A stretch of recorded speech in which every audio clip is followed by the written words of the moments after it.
Di mana batas moderasi beragama agar tidak terlalu ketat dan tidak juga terlalu longgar. Yang terlalu ketat mengatakan kalau tidak seagama denganmu halal darahnya, pancung kepalanya, maka ini ekstrim. Yang satu lagi mengatakan kita sama-sama manusia, maka boleh melakukan apapun yang kita suka. Ini pun juga ekstrim kiri, liberal, sekuler. Wa kadzalika ja'alnakum ummatan wasata.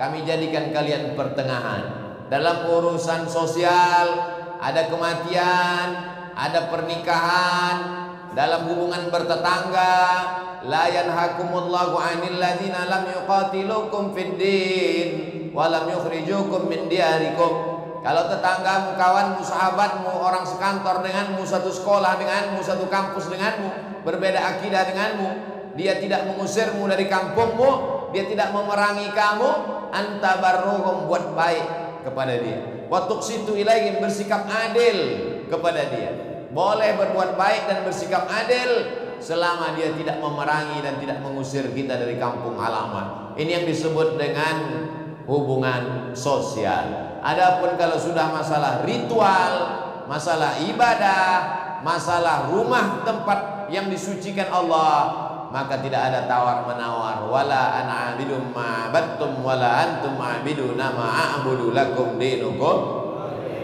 Islam ini bukan agama kemarin sore. 1443 tahun, 14 abad, masuk abad ke-15 berjalan. Di India dia pernah berkuasa, di Mesir dia berkuasa, di Eropa Andalusia dia pernah berkuasa. Bisa sejalan, bertetangga dengan berbagai macam. Di India dengan Hindu, di Eropa dengan Kristen, Katolik dan Ortodok, bisa berjalan bersama. Jangan ajari ulama kita tentang berinteraksi sosial dengan berbeda agama. Kita jaga ini, kita jelaskan ke anak-anak kita supaya mereka tidak terjerumus ke ekstrim kanan maupun ekstrim kiri. Semua yang ekstrim tidak baik. Yang baik itu es krim. Itu pun jangan banyak-banyak, bisa panas dalam dan batu. Apa hukumnya menerapkan sistem demokrasi kapitalis?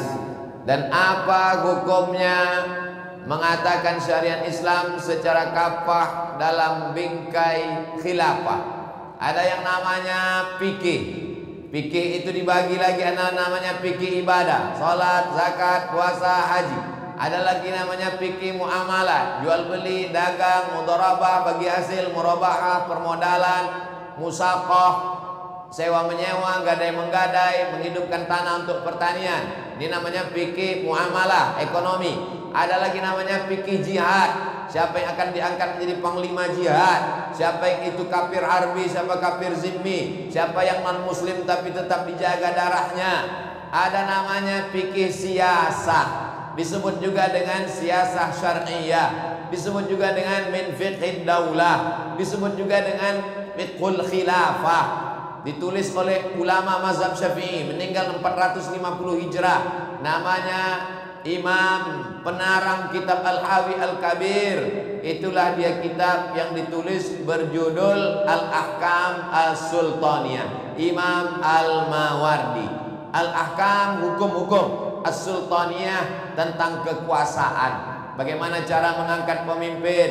Wa amruhum syura bainahum, bermusyawarah di antara kita. Bagaimana cara mengangkat ulil amri? Nama orang yang bermusyawarah itu namanya ahlul halli wal aqdi, karena tidak sama antara suara orang yang berilmu dengan orang yang tidak berilmu. Sedangkan dalam demokrasi tak ada beda antara suara diplomat dengan penjual tomat.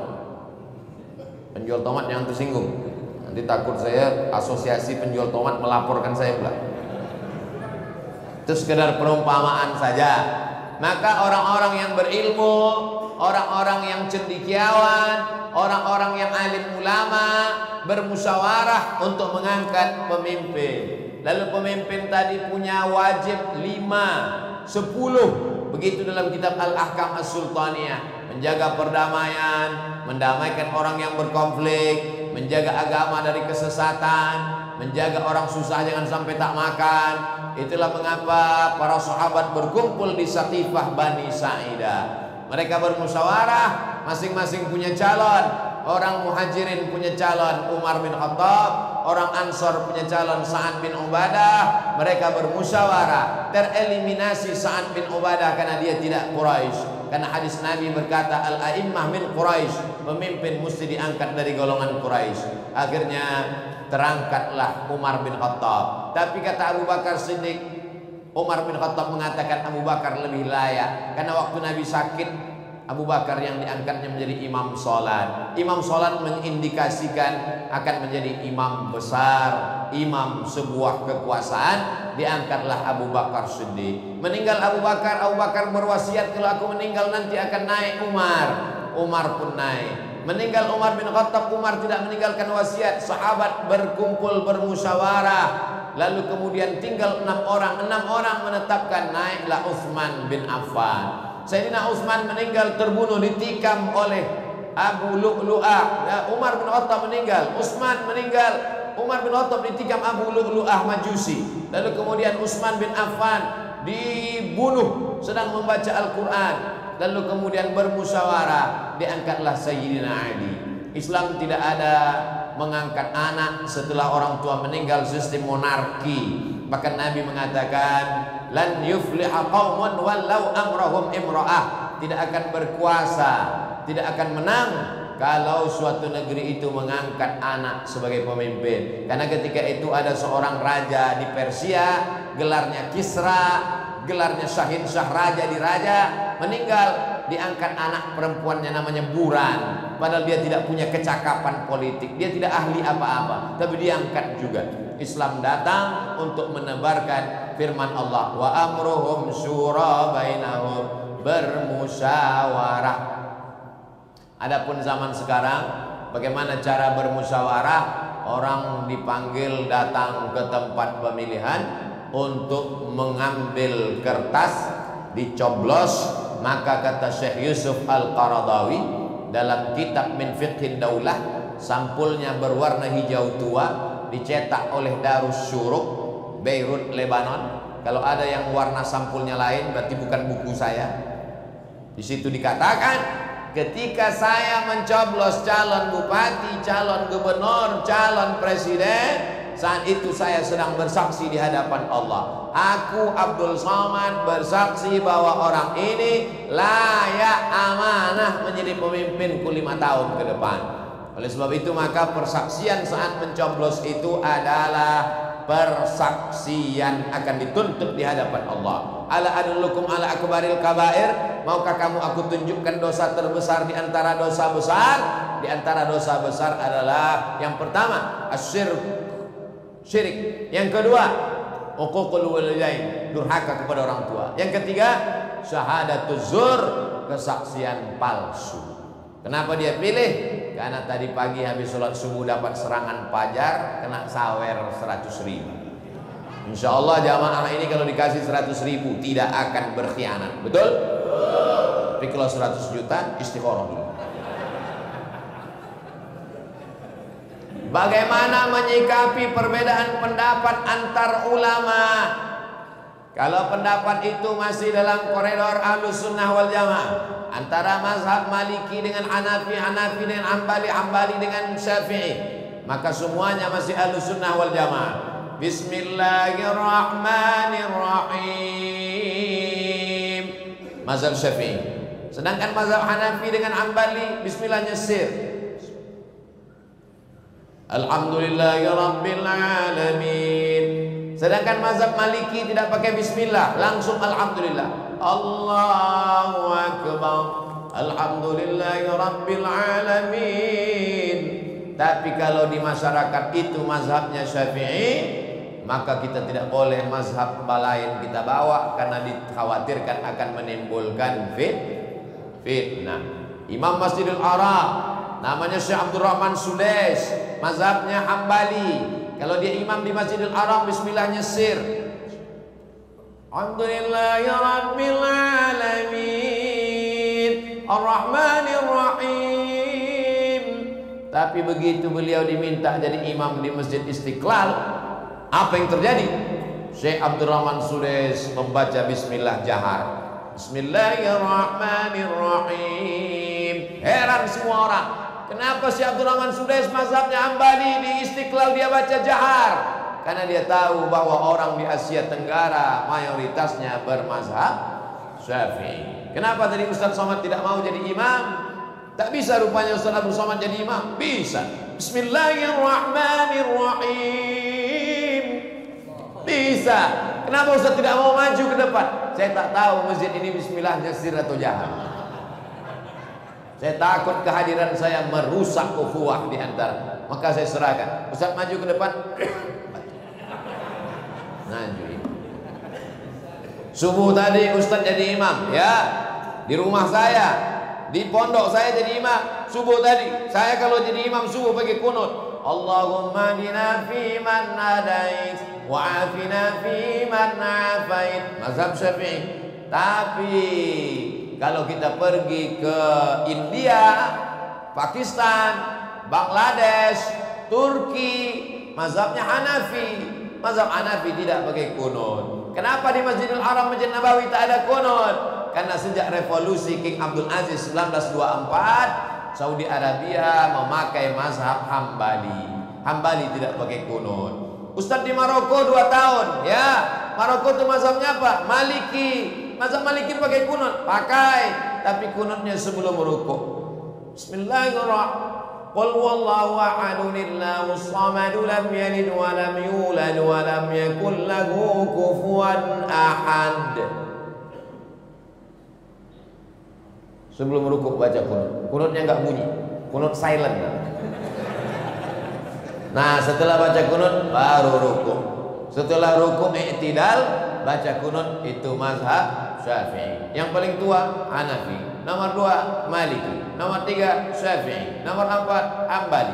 Yang berkunut Maliki dengan Syafi'i. Yang tak berkunut Hanafi dengan Hambali.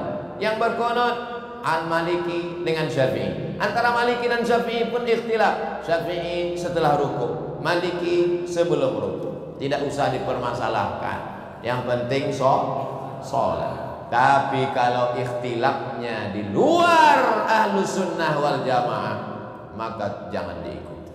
Ada teman saya, Pak Ustadz, gimana? Sholatnya pejam mata aja. Kau udah sholat tadi? Sudah. Kok nggak gerak? Ini namanya sholat batin.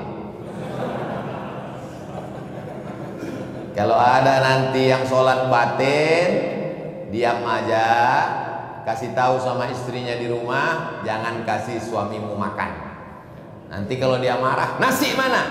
Nasi batin, Mas. Mana ada? Laqad kana lakum fi Rasulillah uswatun hasanah. Nabi Muhammad SAW tidak pernah meninggalkan sholat berjamaah 5 waktu di masjid. Nabi sakit hari Rabu, meninggal hari Senin. Sakit kerasnya hari Rabu, disiram pakai air 5 kirbah. Kirbah adalah kulit kambing yang dijahit, diisi dengan air, disiramkan. Nabi terbangun. Ketika Nabi terbangun, apa katanya? Bawa aku ke masjid, mau sholat berjamaah. Dibopong, dipapah. Sebelah kanan Sayyidina Ali, sebelah kiri Fadl bin Abbas. Abbas membawa, kakinya menyeret demi untuk sholat berjamaah. Kenapa sekarang orang tidak sholat berjamaah? Alhamdulillah masjid kita melimpah ruah hari Jumat. Kalau jadi penceramah, jangan angkat-angkat, bangkit-bangkit khilafiyah. Kalau mau membahas khilafiyah, bahas menurut 4 mazhab. Dari maghrib ke isya, pembahasan kita malam ini adalah tentang masalah wudhu. Perbedaan wudhu Hanafi, Maliki, Hambali, Syafi'i. Jangan satu mazhab diangkat, yang satu mazhab dikatakan bid'ah, wa kullu bid'atin dhalalah, wa kullu dhalalatin finnar. Ini masalah khilafiyah. Maulid Nabi khilafiyah. Kata Imam Ibnu Hajar Al-Asqalani, ada dalilnya. Kata Imam Jalaluddin Abdurrahman As-Suyuti, ada dalilnya. Jangan mentang-mentang kau punya guru mengatakan tidak ada maulid, lalu kau katakan semua orang yang maulid masuk neraka jahanam. Jangan bangkit masalah khilafiyah. Kalau mau membahas khilafiyah, sebutkan menurut semua mazhab. Jika semasa hidup banyak sholat fardu yang tidak dikerjakan, apakah wajib menggantinya atau mengqadhanya? Mengqadha sholat fardu yang lama tinggal dulu, hukumnya wajib dilaksanakan. Bagaimana cara melaksanakannya? Selesai sholat zuhur, maka dia sholat zuhur sekali lagi. Usolli fardhu zuhri arba'a raka'atin qadha'an. Qadha'an, bukan qobo'an. Qobo'an Ustaz. Qadha'an. Nanti habis sholat asar, dia sholat sekali lagi. Usolli fardhu asri arba'a raka'atin qadha'an. Tidak ada ikhtilaf empat mazhab, Hanafi, Maliki, Syafi'i, Hambali. Kalau mau lihat dalilnya gimana Pak Ustaz? Buka handphone, tulis di Google itu qadha salat Ustadz Sarwat. Ustadz Sarwat sahabat saya, dia rajin menulis, punya rumah fikih. Qadha salat Ustadz Sarwat, tulis, langsung dapat jawabannya. Qadha salat yang terlewat Ustadz Ahmad Sarwat LCMA, Rumah Fikih Indonesia. Hanafi, Maliki, Syafi'i, Hambali, semuanya mengatakan sholat yang tinggal dulu wajib diqadha. Hanya saja kalau sholat subuh sama asar jangan diqadha di masjid. Jangan besok gara-gara ini nanti habis asar qadha. Sholli fardul asri arba'a raka'atin qadha'an. Tidak semua paham. Bapak pulang ke masjid, di masjid bapak orang tak paham. Ditengoknya ada orang sholat ba'diyah asar. Langsung dia bilang, siapa ini? ISIS. Masya Allah, inilah anak yang berani luar biasa. Bismillahirrahmanirrahim. Minta tanda tangan, tempatnya pun dia yang menunjukkan. Hebat. Allahumma faqihu fid din wa 'allimhu at-ta'wil warzuqhu fahmal mursalin. Jadikan anak kami anak soleh dan solehah ya Allah. Pertanyaan tadi ada satu di handphone, bagaimana supaya kita ini solid dalam persatuan? Yang pertama, lihat titik persatuannya. Tuhan kita satu, la ilaha illallah. Nabi kita satu, asyhadu anna Muhammadan Rasulullah. Kitab kita satu, Al-Qur'an. Kiblat kita satu, fawalli wajhaka syatral masjidil haram. Adapun perbedaan-perbedaan yang sifatnya furu'iyah, berlapang dada menerima perbedaan. Adapun persatuan di organisasi, di masjid, musyawarah. Kalau sudah kalah dalam pemilihan, ya udah kalah aja. Ini banyak ketua masjid, ketua organisasi begitu kalah buat organisasi baru. Kalah jadi ketua masjid, buat masjid baru. Kalah jadi ketua masjid, gak mau lagi datang ke masjid. Gimana kita mau maju? Nah, oleh sebab itu maka nata'awan fi ma tafaqna, mari kita bekerja sama pada perkara-perkara yang kita sepakati. Wa nata'adzar fi ma ikhtalafna, mari kita berlapang dada menerima perbedaan. Supaya otak kita ini jangan terlalu berpecah belah. Cari yang kita sepakat. Kita sepakat mendirikan pesantren gratis tahfiz Quran. Sepakat? Sama-sama cari tanah, sama-sama buat bangunan, sama-sama memikirkan anak-anak sekolah gratis. Tidak ada ikhtilaf tentang ini. Sama-sama memikirkan supaya anak kita menjadi penghafal Quran. Sepakat? Sepakat. Sama-sama memikirkan kita punya masjid. Di samping masjidnya ada klinik bersalin gratis, klinik gigi gratis. Duitnya dari mana? Dari wakaf, infak, zakat, sedekah. Membuat klinik, membuat rumah sakit, fakir miskin, yatim dan du'afa. Tidak ada ikhtilaf dalam masalah ini. Karena kalau tidak begini nanti otak kita akan dihabiskan oleh khilafiyah. Sampai orang udah tahu kalau ustaz ini yang ceramah, ini pasti khilafiyah. Kita tulis di keningnya, ustaz khilafiyah. Mari kita cari titik-titik persamaan. Sama-sama ingin mewujudkan sekolah untuk semua kalangan. Sekarang pesantren mahal, uang bangunan tidak sanggup lagi. Orang fakir miskin mau daftar, menengok daftarnya langsung dia pingsan, mati mendadak. Maka kita wujudkan. Berapa banyak saudara kita di pinggir jalan yang mau makan siang, merantau di perantauan, susah anak istrinya. Bagaimana dia? Maka dibantu support. ini tidak ada ikhtilaf dalam hal ini. Saya tidak hanya ceramah, kami dengan sahabat-sahabat kami membuat yayasan. Tahun lalu menerima tahfiz Quran gratis, tahun ini menerima tahfiz Quran gratis. Kita buat di seluruh daerah kita masing-masing. Itulah cara memperbaiki umat. Insya Allah kalau kita buat ini tahfiz gratis, tahfiz, insya Allah 5 tahun, 10 tahun Indonesia akan tetap menjadi baldatun thayyibatun wa rabbun ghafur. Itulah kajian kita pada siang hari ini di hari Jumat yang penuh barakah. Mari kita sama meminta berdoa kepada Allah supaya keluarga kita sakinah mawaddah warahmah, anak-anak kita menjadi hafiz dan hafizah, yang belum ketemu jodoh ditemukan Allah dengan jodoh yang baik-baik, yang belum istiqomah supaya hatinya ditundukkan Allah iman dan Islam. Ala hazihin niyah, untuk niat yang baik-baik. Al-Fatihah. A'udzubillahi minasyaitonir rajim. Bismillahirrahmanirrahim. Alhamdulillahi rabbil alamin. Arrahmanir rahim. Maliki yaumiddin. Iyyaka na'budu wa iyyaka nasta'in. Ihdinas siratal mustaqim. Siratal ladzina an'amta 'alaihim ghairil maghdubi 'alaihim waladdallin.